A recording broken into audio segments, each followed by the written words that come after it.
پھر قرآن کی بدولت بلندی اور عزت بھی ملتی ہے۔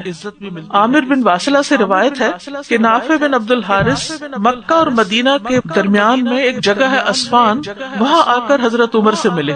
حضرت عمر انہیں مکہ کا عامل بنایا کرتے تھے، تو آپ نے ان سے پوچھا کہ اہل وادی پہ کس کو مقرر کیا؟ مکہ کو وادی بھی کہا جاتا ہے کیونکہ وہ پہاڑوں کے بیچ میں ہے۔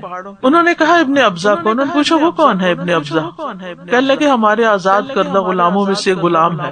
عمر کہنے لگے تم نے ایک آزاد کردہ غلام کو اپنا جانشین بنایا، اس کو مکہ کا گورنر بنا کے آگے ہو؟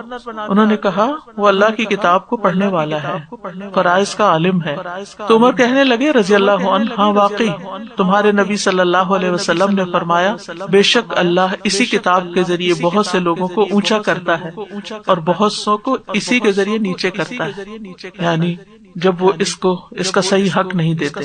پھر آپ دیکھیں کہ صحیح بخاری کی روایت میں آتا ہے رش کے قابل تو دو ہی لوگ ہیں، ایک وہ جسے اللہ نے قرآن کا علم دیا اور وہ رات کی گھڑیوں میں اس کے ذریعے قیام کرتا ہے، یعنی رات کو تہجد پڑھتا ہے اس کے ذریعے، اور دوسرا وہ جسے اللہ نے مال دیا اور وہ دن رات اس سے صدقہ کرتا ہے۔ پھر یہ علم انبیاء کی وراثت بھی ہے، اور ابن عمر کہتے ہیں کہ علم کی مجلس عبادت سے بہتر ہے۔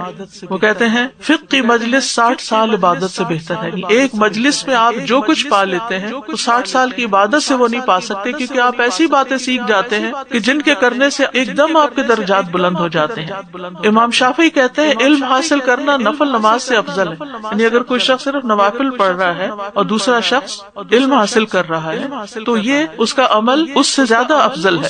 وہ کہتے ہیں فرائض ادا کرنے کے بعد علم حاصل کرنے سے افضل کوئی چیز نہیں، اور واقعی حقیقت بھی یہ کیونکہ صحیح حدیث کے مطابق جو شخص علم کا رستہ اختیار کرتا ہے اللہ تعالیٰ اس کے لیے جنت کا رستہ آسان کر دیں گے۔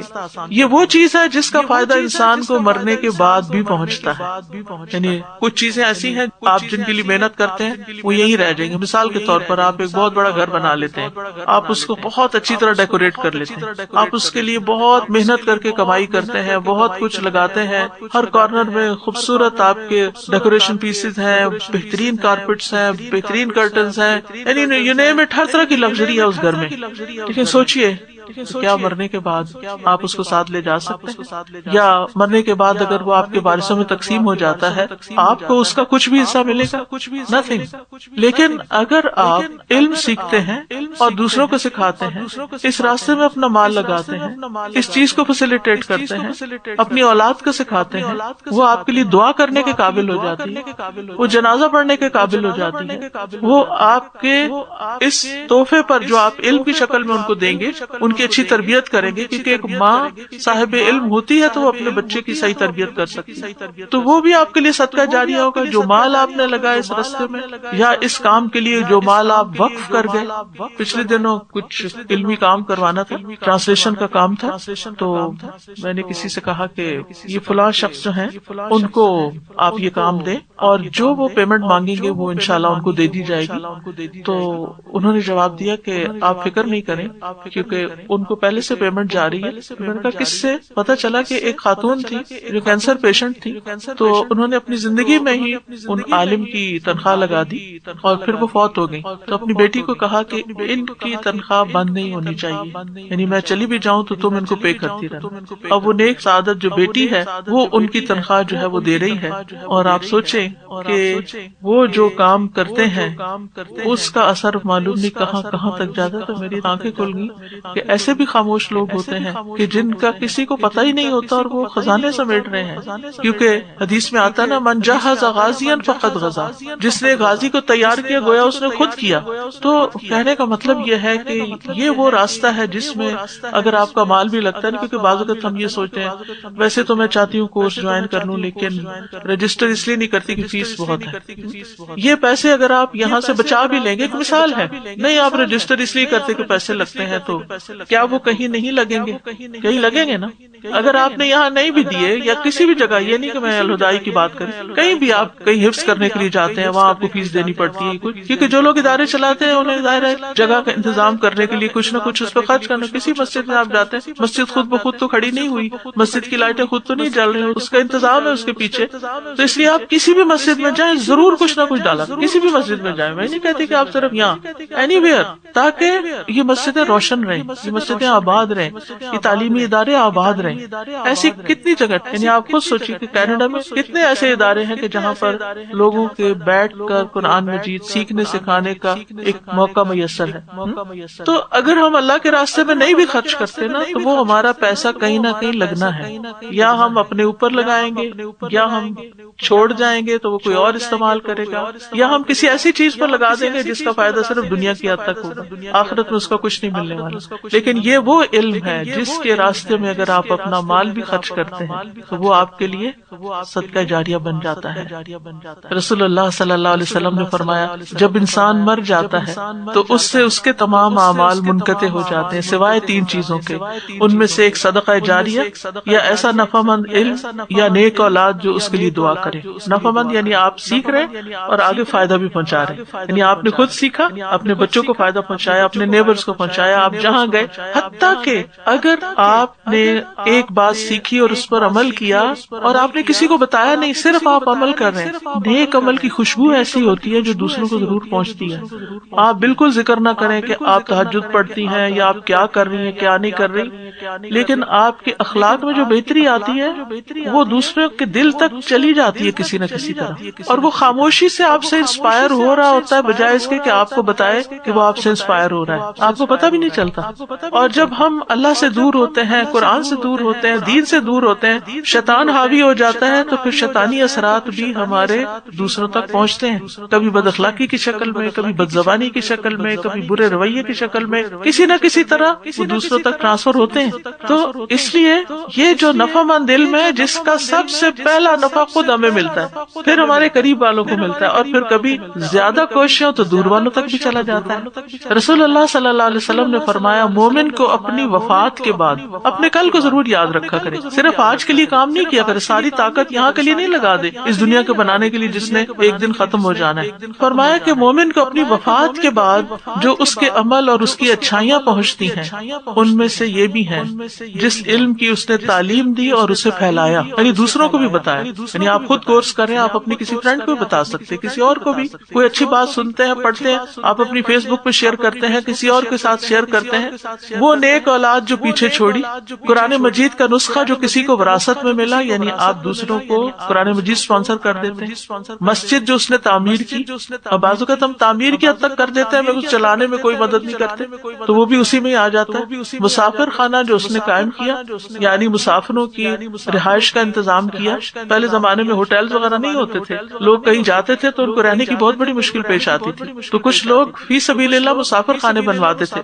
نہر جو اس نے جاری کی, یعنی پانی کا انتظام کیا, یعنی آج کینیڈا میں تو الحمدللہ دنیا میں سب سے زیادہ پانی ہے, لیکن یہ ہے کہ بعض اوقات کسی کو پلانے کے لیے کوئی انتظام آپ کرتے ہیں. یا صدقہ جو اس نے اپنی زندگی میں صحت کی حالت میں نکالا. صحت میں ایک تو ہے کہ بیماری میں ہم کہتے ہیں کہ اب جو ہے ہمارے پاس ختم کرو, اس کو وارث لے جائیں گے, صدقہ کر دو, نہیں, صحت کی حالت میں کہ ابھی آپ زندہ ہیں, آپ کو خود بھی ضرورت ہے اور آپ کو فکر بھی ہوتی ہے کہ بڑھاپے میں اور کیا ہوگا, مجھے پیسے چاہیے ہوں گے, پھر بھی آپ نکالتے ہیں اللہ کے راستے میں. ان سب کا ثواب اس کو اس کی موت کے بعد ملتا رہے گا. یعنی آپ جا کے آرام کر رہے ہیں اپنی قبر میں, اور آپ کا ثواب آخرت کے لیے اکٹھا ہوتا چلا جا رہا ہے. اور قیامت کے دن بھی بلند درجات, یرفع اللہ الذین آمنوا منکم والذین اوتوا العلم درجات, اللہ ان لوگوں کو درجوں میں بلند کرے گا جو تم میں سے ایمان لائے اور جنہیں علم دیا گیا. پھر اسی طرح ایک اور حدیث میں آتا ہے, قیامت کے دن قرآن اور قرآن والے ایسے لوگوں کو لایا جائے گا جو اس پر عمل کرتے تھے, اور سورۃ البقرہ اور آل عمران اس کے آگے آگے ہوں گی. کیا شان ہوگی نا, یعنی قرآن پڑھنے والے, سمجھنے والے اور اس پر عمل کرنے والے آ رہے ہیں, اور صورتیں ان کے آگے آگے ہیں. رسول اللہ صلی اللہ علیہ وسلم نے ان صورتوں کے لیے 3 مثالیں دی, جن کو سننے کے بعد راوی کہتے ہیں نواز ان کا نام ہے, میں انہیں آج تک نہیں بھولا. آپ نے فرمایا جیسے وہ 2 بادل ہیں, یعنی بادلوں کی طرح اس کے آگے آگے, یا وہ 2 کالے صاحبان ہیں جن کے درمیان روشنی ہے, لائٹ ہے, یعنی ٹینٹ ہے اور ان کے بیچ میں لائٹ ہے. یا جیسے وہ ایک سیدھ میں اڑنے والے پرندوں کی 2 ٹولیاں ہیں, یہاں تو گیز اڑتے ہوئے آپ کو ایسے سیدھ میں اڑنے والے لائن میں نظر آ رہے ہوتے ہیں. وہ اپنے صاحب یعنی قرآن پڑھنے والے کی طرف سے مدافعت کریں گے, یعنی اس کو ہر طرح کی تکلیف سے بچائیں گے. جب وہ چل رہا ہوگا تو جیسے باڈی گارڈز ہوتے ہیں. لیکن بات یہ ہے کہ اتنی ساری فضیلتیں جاننے کے باوجود بھی ہم بعض اوقات چھوٹی چھوٹی مشکلات سے گھبرا کر کر پیچھے ہٹ جاتے ہیں، کیونکہ ہمارا دشمن ہمارے ساتھ ہے اور وہ ہے شیطان. وہ ہمیں اس سے روکتا ہے. تم اگر اس کام میں لگ گئی تو پھر تمہاری فلاں مصروفیت کا کیا ہوگا، اور تمہاری نیند پوری نہیں ہوگی، اور تمہاری جاب چلی جائے گی، اور تمہارے بچے رل جائیں گے، اور تمہارا معلوم نہیں کون کون سی دنیا کے کسی کام کے لیے نکلنا ہو تو اتنے وسوسے نہیں آتے جتنا دین کے کام کے لیے نکلتے ہوئے آتے ہیں. علامہ ابن الجوزی کہتے ہیں، جان لو کہ ابلیس کا لوگوں پر سب سے پہلا دھوکہ یہ ہے کہ وہ ان کو علم سے روک دیتا ہے کہ علم نہیں حاصل کرنا. اور بعض اوقات کچھ لوگ واقعی روکتے ہیں، الہدا نہیں جانا، پھر وہیں کہیں ہو جاؤ گے، کیونکہ علم نور ہے. شیطان کا پہلا کام کیا ہے؟ دھوکہ. علم سے روکتا ہے کیونکہ علم نور ہے. پھر جب وہ ان علم کے چراغوں کو بجھا دیتا ہے، انسان علم ہی حاصل نہیں کرتا، تو وہ ان کو اندھیروں میں جیسے چاہتا ہے ٹھوکریں لگواتا ہے. یعنی پھر انسان کبھی کچھ کرتا ہے، کبھی کچھ کرتا ہے، گرتا پڑتا ہے. ابن حبیرہ کہتے ہیں، شیطان کی چالوں میں سے یہ ہے کہ وہ اللہ کے بندوں کو قرآن کے غور و فکر سے نفرت دلاتا ہے. یعنی یہ کام بڑا مشکل بنا کے دکھاتا ہے، کیونکہ وہ جانتا ہے کہ اس غور و فکر کی صورت میں انہیں ہدایت حاصل ہو جائے گی. کیوں بعض اوقات انسان کہتے ہیں میں نے پڑھ تو لیا، ابھی دوبارہ کیا کرنا، لیکن کیا ایک دفعہ پڑھا ہوا کافی ہو جاتا ہے؟ نہیں، قرآن تو ہر دفعہ پڑھنے سے نیا ہی لگتا ہے. اور پھر بعض اوقات لوگ بغیر علم کے دوسروں کو گمراہ کر رہے ہوتے ہیں، پتہ نہیں ہوتا اور فتوے دے رہے ہوتے ہیں. وَإِنَّ كَثِيرًا لَيُضِلُّونَ بِأَهْوَائِهِمْ بِغَيْرِ علم. بہت سے لوگ ایسے ہیں جو بغیر علم کے محض اپنی خواہشات کے پیچھے لگ کر دوسروں کو بہکاتے رہتے ہیں، یعنی خود بھی نہیں آتے اس کام کے لیے اور دوسروں کو بھی روکتے ہیں. اور علم سے دوری جو ہے وہ غفلت کا باعث بن جاتی ہے. ابن باز کہتے ہیں، انسان جب علم کی مجلسوں میں حاضر نہ ہو، نہ خطبہ سنے، اسے پرواہ بھی نہ ہو، تو اس طرح انسان کی غفلت بڑھ جاتی ہے، دل سخت ہو جاتا ہے، یہاں تک کہ دل پہ مہر لگ جاتی ہے اور وہ غافلوں میں شمار ہو جاتا ہے.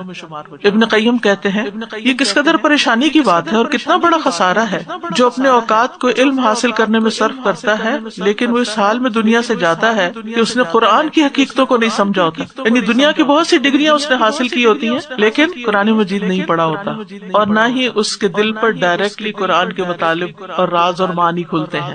یعنی ایک ہے کہ آپ کوئی تفسیر پڑھ لیں، اسے مطلب جان لیں، اور ایک یہ ہے کہ جب قرآن ڈائریکٹ عربک میں سمجھ آنے لگے، پھر سنتے ہوئے براہ راست آپ کے دل پر آپ کے زندگی میں جو مسائل ہیں اس سے متعلق آپ کو رہنمائی ملے. اور اس سے بڑی بات یہ ہے کہ یہ تو دنیا کا مسئلہ ہے نا، لیکن آگے بھی ہم نے جانا ہے، پیچھے نہیں پلٹ سکتے، آگے جانا ہے. اور مرنے کے بعد سب سے پہلی منزل کیا ہے؟ قبر ہے. اور قبر میں دفنانے کے بعد جب لوگ واپس جا رہے ہوتے ہیں تو میت قدموں کی آہٹ سن رہی ہوتی ہے. اس کے بعد دو فرشتے آتے ہیں، اٹھا کے بٹھاتے ہیں اور اس سے پوچھتے ہیں من ربو کا، تیرا رب کون ہے؟ وہ کہتا ہے میرا رب اللہ ہے. وہ پوچھتے ہیں ما دینو کا، تیرا دین کیا ہے؟ وہ کہتا ہے دین الاسلام، میرا دین اسلام ہے. پوچھتے ہیں وہ کون شخص ہے جو تم میں بھیجا گیا تھا؟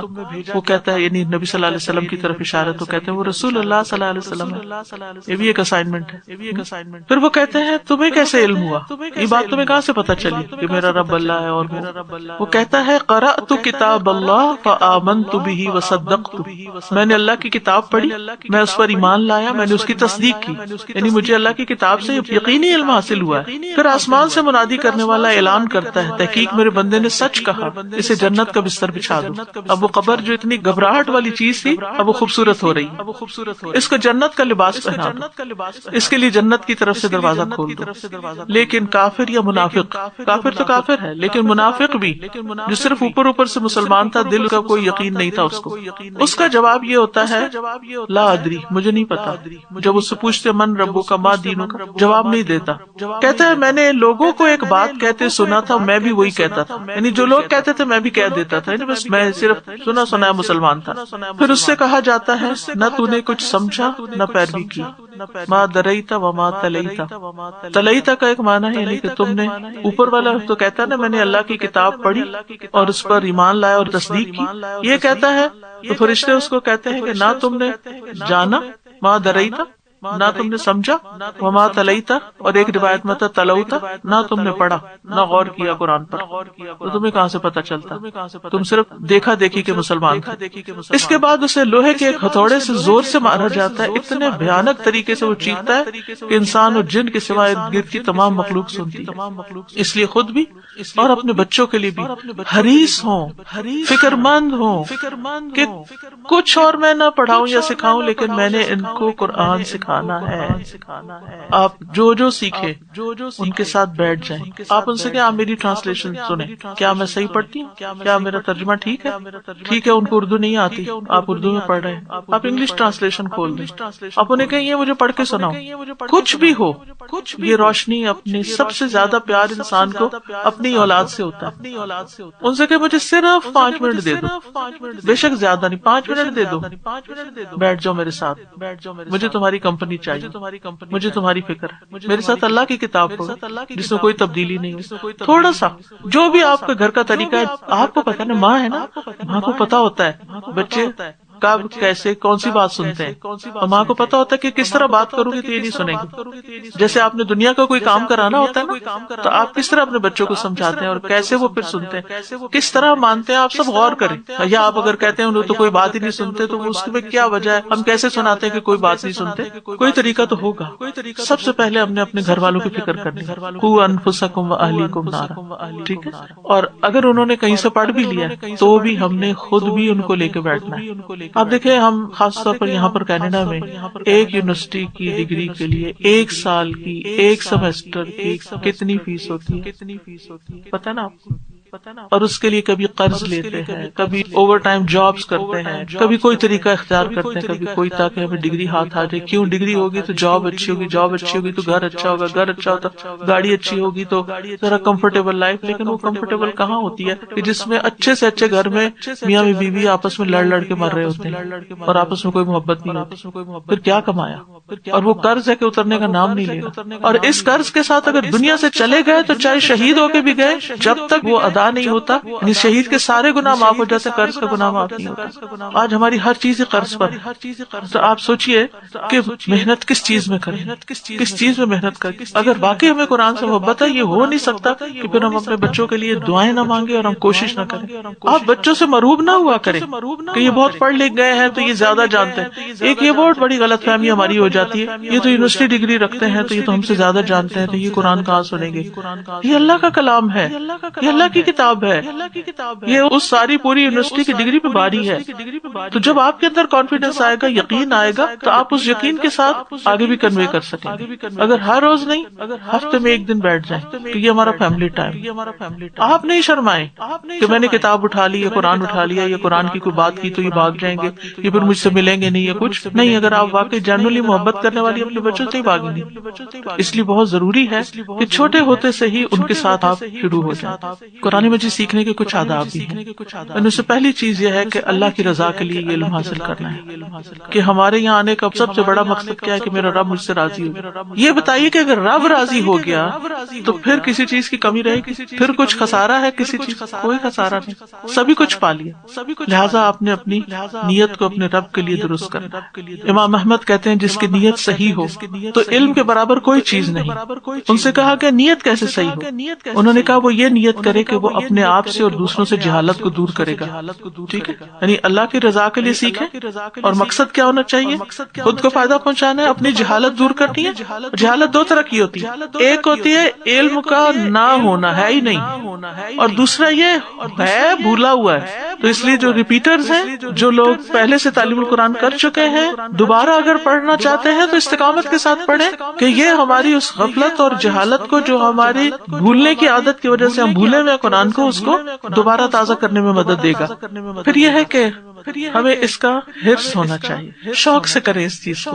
وَبِذَلِكَ فَلْيَفْرَحُوا, خوش ہو جائیں, خوشی سے کریں, خوشی سے گھر سے نکلیں, خوشی سے یہاں آ کر بیٹھیں, خوشی سے کھولیں کتاب, انٹر ہوتے ہوئے خوش ہو جائیں. آپ اللہ کے گھر میں داخل ہوئے, آئیں نفل پڑھیں, گھر میں اگر ٹائم نہیں ملا ریلیکس ہو, تھوڑے سے ٹائم پر پہنچیں, اور پھر اس کے بعد اپنا کام شروع کر دیں. جس کو ملے خوشی سے سلام کریں کہ اللہ کی خاطر ملاقات کر رہے ہیں. پھر یہ کہ علم سیکھنے میں حیا نہ کریں. مجاہد کہتے ہیں حیا کرنے والا اور تکبر کرنے والا علم حاصل نہیں کر سکتا. یعنی کوئی سوال پوچھنے میں کبھی جھجکے نہیں, اور کبھی یہ نہ سمجھے کہ مجھے بہت آتا ہے پہلے سے. اگر مجھے کوئی میری غلطی بتائے تو ناراض نہ ہو, ہم سب بھولنے والے ہیں. ضروری نہیں ہوتا جو شخص غلطی کر رہا ہو تو جان بوجھ کے کر رہا ہوتا ہے, وہ بعض اوقات بھولا ہوا ہوتا ہے. پھر یہ کہ علم میں پختگی حاصل کریں, یہ نہیں کہ اس کو ایک سیکنڈری قسم کا کام سمجھ کے چھوڑ دیں. 3 دن آپ کی کلاس ہوگی, 4 دن نہیں ہوگی, ٹھیک ہے, تو آپ کو اگر بوجھل لگا نا 3 دن تو آپ ساتھ سوچا کریں 4 دن نہیں بھی ہے. لہٰذا ان 3 دنوں کے کام ان 4 دنوں میں پورے کرنے، چاہے گھر کے ہوں چاہے پھر پڑھنے کے ہوں. اور اس طرح اپنے اوقات کی تقسیم کرنی ہے کہ کوئی چیز متاثر نہ ہو، تاکہ لوگ آپ کے اس علم حاصل کرنے کو کوسنے نہ لگیں کہ یہ انہوں نے کیا شروع کر دیا، اب ہماری طرف کوئی توجہ نہیں. نہ ہسبینڈ کو شکایت ہو اور نہ ہی بچوں کو. ضروری نہیں کہ وہ گھر میں انٹر اور آپ کتاب کھول کے بیٹھ جائیں، نہیں، ان کے آنے سے پہلے اپنی چیزوں میں کمی کریں، اپنی کچھ نیند میں کمی کر لیں، اپنے کچھ اور غیر ضروری کاموں میں کمی کر لیں، میل ملاقات میں تھوڑی سی کمی، لیکن اپنے اس کام کو شوق سے اور پختگی سے کرنا ہے. کیونکہ لَٰكِنِ الرَّاسِخُونَ فِي الْعِلْمِ مِنْهُمْ، لیکن ان میں سے جو لوگ علم میں پختہ ہے، پختگی لانی ہے، کچا پکا نہیں. پھر قرآن میں مہارت حاصل کرنا. آپ کو معلوم ہے نا کہ رسول اللہ صلی اللہ علیہ وسلم نے فرمایا جو آدمی قرآن میں ماہر ہو وہ ان فرشتوں کے ساتھ ہے جو لکھنے والے معزز اور بزرگی والے. الماہر بالقرآن مع السفرۃ الکرام البررہ، یعنی آپ کو قرآن پڑھ چکے، آپ کو معلوم ہے، بہت سی چیزیں ریپیٹ ہو رہی ہیں، لیکن آپ ان میں ماہر بنے. وہ چیزیں جو آپ کو صرف معلوم آپ ان کو یاد کر لیں، آپ احادیث کو یاد کر لیں، آیات کو یاد کر لیں. پھر علم کی مجلس میں آگے بڑھنا، لیٹ نہ آئیں، ٹائم پر آئیں، صرف بیک بینچز نہ بنے کہ پیچھے جا کے بیٹھ جائیں. خاص طور پر جو رجسٹرڈ اسٹوڈینٹس ہیں وہ ٹائم پر آ کر آگے بیٹھ کر اپنے فرض کو صحیح طرح ادا کریں. رسول اللہ صلی اللہ علیہ وسلم ایک دن مسجد میں تشریف فرما تھے، لوگ آپ کے پاس بیٹھے ہوئے تھے. 3 لوگ آئے، 2 رسول اللہ صلی اللہ علیہ وسلم کے سامنے آ گئے، ایک چلا گیا. ابو واقد کہتے ہیں وہ دونوں کچھ دیر رسول اللہ صلی اللہ علیہ وسلم کے پاس کھڑے رہے. پھر ان میں سے ایک نے ہلکے میں کوئی جگہ دیکھی، وہاں بیٹھ گیا. دوسرا سب سے پیچھے جہاں مجلس ختم ہوتی تھی، تیسرا واپس چلا گیا.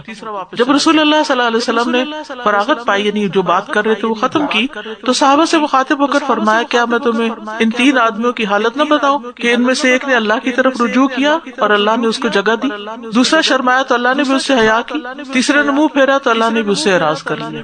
جو چلا گیا وہ چلا گیا، اللہ تعالیٰ نے بھی اس سے بے اعراض کیا، لیکن جو آگے آیا اللہ تعالیٰ نے اس کو جگہ دی، یعنی کہ اس کو مقام بڑھا دیا. پھر آپ دیکھیں کہ علم کا راستہ مشکل راستہ ہے، اسی لیے تو اجر زیادہ ہے. اگر ایک لفظ کو آپ کو 10 دفعہ پڑھ کے بھی یاد نہیں ہوا تو 11ویں دفعہ پڑھ لیں. نقصان کیا ہے؟ کوئی نقصان نہیں. بچے جب حفظ کرتے ہیں، آپ کے بھی بچوں میں سے کسی نے حفظ کیا ہوگا، تو بعض اوقات وہ کہتے ہیں یہ تو میں نے اتنی دفعہ پڑھا، یہ یاد نہیں ہو رہا، یا کچھ اس طرح کی تنگی کے ساتھ. میں اپنے بچوں سے کہتا ہوں خوش ہو جاؤ، زیادہ دفعہ پڑھنے کا موقع مل گیا.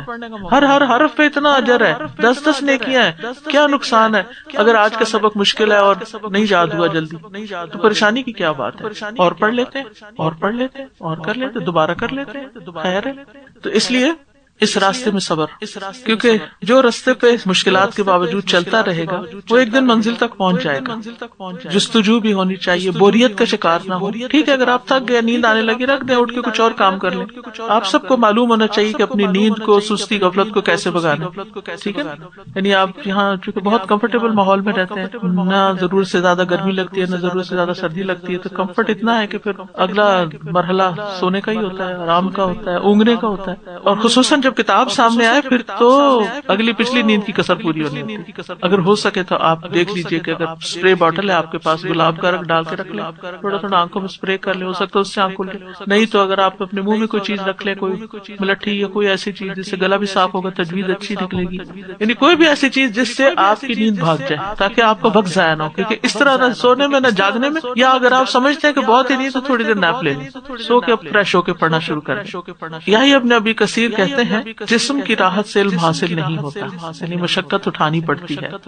کسی نے ایک عالم سے سوال کیا، میں قرآن سیکھنا چاہتا ہوں لیکن میں زندگی کی مصروفیت، مسلسل کاموں کی وجہ سے سستی اور غفلت کا شکار ہو جاتا ہوں، سیکھ نہیں پاتا، آپ مجھے کیا نصیحت کریں گے؟ تو شیخ نے جواب دیا، جان لو کہ کوئی بھی قرآن آسانی سے نہیں سیکھتا، اس کو لازماً آزمایا جاتا ہے، اس کا امتحان ہوتا ہے، اور لازماً سامنے والا کتاب اللہ سیکھنے والے کو سختی سے پینچتا ہے. جو بھی آپ کے سامنے ہوتے ہیں، جیسے جبریل علیہ السلام نے رسول اللہ صلی اللہ علیہ وسلم کو 3 دفعہ زور سے بھینچا. انہوں نے کہا اقرا، انہوں نے کہا میں نہیں پڑھ سکتا، انہوں نے بھینچا، پھر کہا اقرا، میں نہیں پڑھ سکتا، تیسری دفعہ پھر بھینچا، پھر آپ پڑھنا شروع ہو گئے. تو ہر شخص پریشر میں آتا ہے، بھینچا جاتا ہے. اور پھر اس کے بعد آپ دیکھیے کہ یہ نہیں کہا کہ اچھا اب تم پڑھنے لگ گئے تو اب جا کے آرام کرنا.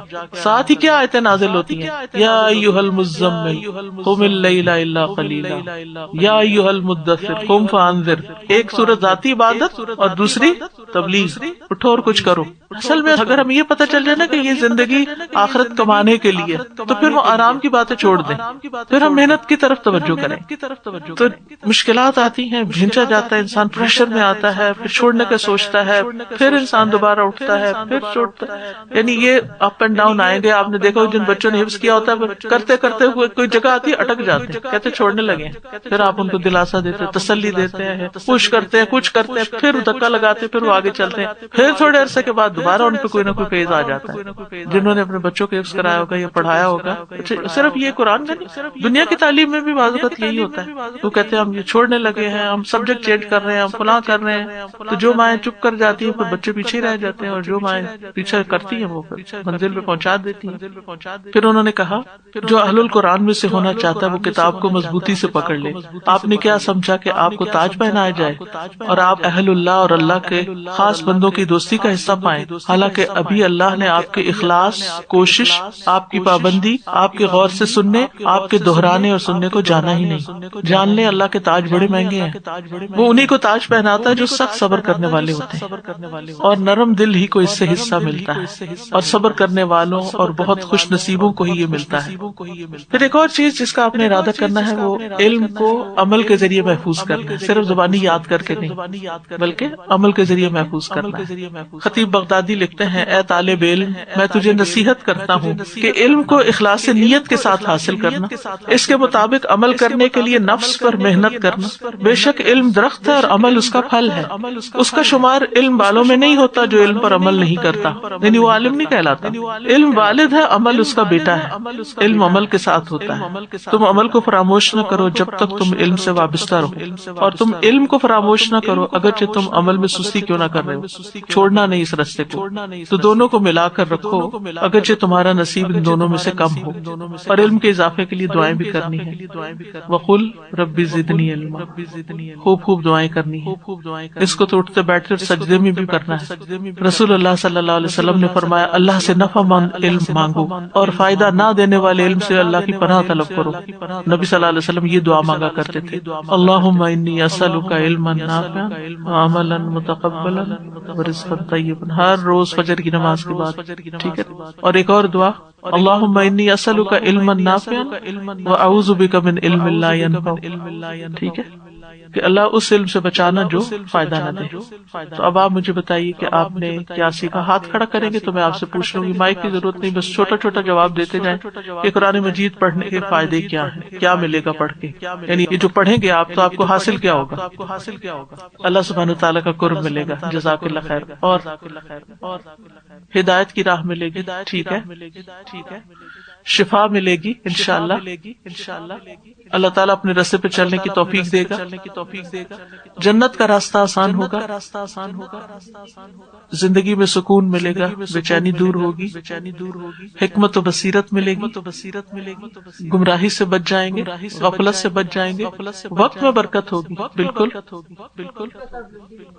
رفعت اور بلندی ملے گی، بالکل، فرشتوں کی مدد اور دعائیں اور محبت اور مغفرت، جی اپنی اصلاح ہوگی، خود کو فائدہ ہوگا، تمہارے گھر والوں کو فائدہ ہوگا اور بچوں کو فائدہ ہوگا، غم پریشانیاں بےقراری ٹینشن وغیرہ دور ہوگی، صدقہ جاریہ مرنے کے بعد فائدہ پہنچتا رہے گا، عمل میں تبدیلی آئے گی انشاءاللہ، بصیرت حاصل ہوگی، عزت و اکرام، فرائض اور احکام معلوم ہوں گے، تمام مخلوق کی دعائیں ملیں گی، جی مچھلیاں بھی دعائیں کریں گی، جی ہاں، سب سے بڑھ کے تو اللہ سبحانہ تعالیٰ کا قرب، دنیا بھی سمجھ جائے گی اور آخرت انشاءاللہ۔ اور اگر نہیں پڑھتے نہیں کرتے تو نقصان کیا کیا ہے؟ قرآن سے دوری کا کیا نقصان ہے؟ خسارہ ہی خسارہ ہے، غفلت آ جائے گی، قرض قبر کا حساب مشکل ہوگا، دل سخت ہو جاتا ہے، اندھیرے میں ہی رہے ہم، جی ہاں بالکل، جی ہاں، اگر شرمائیں گے اور دور ہوں گے تو پھر اللہ سبحانہ تعالیٰ سے دوری ہو جائے گی۔ قرآن مجید کی ایک آیت ہے، وَمَنْ أَعْرَضَ عَنْ ذِكْرِي فَإِنَّ لَهُ مَعِيشَةً ضَنْكًا، جو میرے ذکر سے منہ موڑے گا اس کے لیے میں دنیا کی زندگی بھی تنگ کر دوں گا۔ جی غافلوں میں شامل ہو جائیں۔ قرآن سیکھنے کے آداب کیا ہیں؟ نمبر 1، اللہ کی رضا کے لیے اور نیت درست کر کے، مقصد سامنے رکھتے ہوئے، شوق اور حرص، حیا نہ ہو، علم میں پختگی حاصل کرنی ہے، استقامت، مہارت، ایکسپرٹیز، ہاں لیٹ نہیں آنا، بور نہیں ہونا، مشقت پر صبر کرنا ہے، علم میں اضافے کی دعائیں کرنا ہے، عمل میں استقامت، دعائیں کرنی ہے انشاءاللہ۔ اور کوئی بات آپ کہنا چاہیں، کوئی سجیشن دینا چاہیں؟ ہاں، چھوڑنے کا نہیں سوچنا، اگر کوئی سوچے تو اس کو بھی تسلی دینی ہے، ہو جائے گا۔ جی، علم کو عمل کے ذریعے محفوظ کرنا ہے، ٹھیک ہے، دوسروں کے ساتھ شیئر کرنا ہے، کیونکہ اس سے علم میں پختگی آتی ہے۔ خود کو آرگنائز کر کے رکھنا تاکہ گھر والوں کو شکایت نہ ہو، اپنے آپ پر محنت کرنی، جی اس پہ غور و فکر بھی کرنا ہے انشاءاللہ، عمل کے ذریعے محفوظ کرنا ہے۔ حیا اور تکبر سے بچنا، حیا سے مراد یہ کہ ہے کیا کہے گا، میں سوال پوچھوں تو مذاق ہی اڑائیں گے، یا میں بولوں گی تو میری کوئی غلطی نہ ہو جائے، یہ نہیں پرواہ کرنی۔ ہم غلطیاں کرتے ہیں، کیا ہوا اگر غلطی ہوگی، اگر کوئی ہم پہ ہنس پڑا تو تھوڑی دیر ہنس کے خوش ہو جائے، کوئی بات نہیں، کل کو خود بھی وہی کرے گا۔ کمفرٹ زون سے نکلنا ہے، یس، ایسے بڈیز بنائے، ایسے دوست بنائے کہ جو آپ کو انکریج کریں۔ جی ہاں، اٹینٹو ہو کر بیٹھنا ہے، اور اگر نیند کا غلبہ ہو یا کچھ تو اس کا علاج سوچ کے رکھنا، اور گھر میں بھی نیند کو بگانا ہے۔ اور پھر یہ ہے کہ اجر اور ثواب کو بھی ذہن میں رکھنا ہے کہ میں ہر روز کیا کما کے جا رہی ہوں۔ جب آپ نکلتے ہیں یہاں گاڑی کی طرف جا رہے ہو تو سوچیں کیا کما کے جا رہی ہیں۔ ہم سوچتے ہیں کہ شاید ہم دوسروں پر احسان کرنے کے لیے آ رہے ہیں، جبکہ ہم اپنا فائدہ اور اپنے ساتھ عمل اور ثواب لے کے جا رہے ہوتے ہیں۔ یعنی گھر جائیں گے تو ہو سکتا ہے تھکے ہوئے بھی ہوں، کچھ دماغ بھی تھکا ہوا ہوگا، اور شروع میں ذرا زیادہ بھی ہوتا ہے کیونکہ اتنا بیٹھنے کی عادت نہیں ہوتی، سارا دن تھوڑا بیٹھنا اٹھنا چلا رہتا ہے، تو پھر اس میں فرسٹریشن میں گھر والوں پہ غصہ نہیں نکالنا، یا یعنی اپنا رویہ اور اخلاق ڈے 1 سے بہتر کرنا تاکہ پتہ چلے، یہ نہیں کہ دکھانے کے لیے، تاکہ آپ کا عمل ظاہر ہو کہ دوسرے لوگ پھر آپ کا عمل دیکھ کر اس کی طرف آئیں اور آپ کو اور بھی اجازت دیں۔ چلیے ٹھیک ہے، الحمدللہ، جزاکم اللہ خیرا، بارک اللہ فیکم۔ جب انسان سفر شروع کرے تو سب سے پہلے یہ سوچ لے کہ جو میں کرنے جا رہا ہوں یہ ٹھیک ہے یا نہیں۔ پہلے تو بات آپ نے یہ سوچنی کہ جو آپ کر رہے ہیں یہ صحیح ہے یا نہیں، تاکہ پورے شرح صدر کے ساتھ آپ اس کام کو اختیار کریں، ٹھیک ہے نا۔ نمبر 2، جب آپ شروع کر لیں اس کو تو پھر خالص اللہ کے لیے کریں، اور جب آپ کرنے لگے تو اللہ پر ہی بھروسہ کر کے کریں، توکل اللہ پہ کریں۔ جب کرتے ہوئے مشکلات پیش آئے تو پھر آپ صبر کریں، یہ نہیں کہ دائیں بائیں جس دوست کا فون آئے جس سے بات کرے، وہ میں نے کو جوائن کر لیا، وہ اتنا کام ہوتا ہے، اتنا پڑھنا ہوتا ہے، اور پھر اس وجہ سے میں جس کے کسی کام میں کوئی کمی بیشی آئے اس کو یہ عذر پیش کرنا شروع کر دیں۔ قرآن کو وجہ نہ بنائیں، اپنی دنیا کے کسی کام کے چھٹنے یا کسی بھی کام میں غفلت کا، یعنی وہ اصل میں پڑھتی ہوں نا یا میں پڑھاتی ہوں نا تو اس وجہ سے مجھے ٹائم نہیں، نو وے، آپ اور سارے کام کر لیتے ہیں، اور اتنی چیزیں رکاوٹ ہوتی ہیں، قرآن کو کیوں حجت بناتے ہیں؟ تو صبر کیا ہے کہ مشکل ہے لیکن اس کا کہانی نہیں ہر وقت بیان کرنی، اور پھر جب کام ہو جائے تو شکر کرنا ہے، شکر ادا کرنا ہے، کیونکہ شکر سے نعمتوں میں اضافہ ہوتا ہے۔ اللہ سبحانہ وتعالی ہمارے علم اور عمل میں اضافہ فرمائے۔ یا ایھا الناس قد جاءتکم موعظۃ من ربکم وشفاء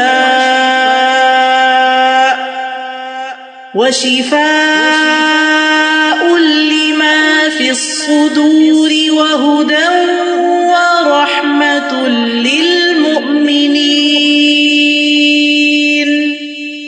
قل بفضل الله وبرحمته فبذلك فليفرحوا هو خير مما يجمعون۔ هو خير مما يجمعون. وآخر دعوانا أن الحمد لله رب العالمين. سبحانك اللهم وبحمدك أشهد أن لا إله إلا أنت أستغفرك وأتوب إليك. السلام علیکم ورحمۃ اللہ وبرکاتہ.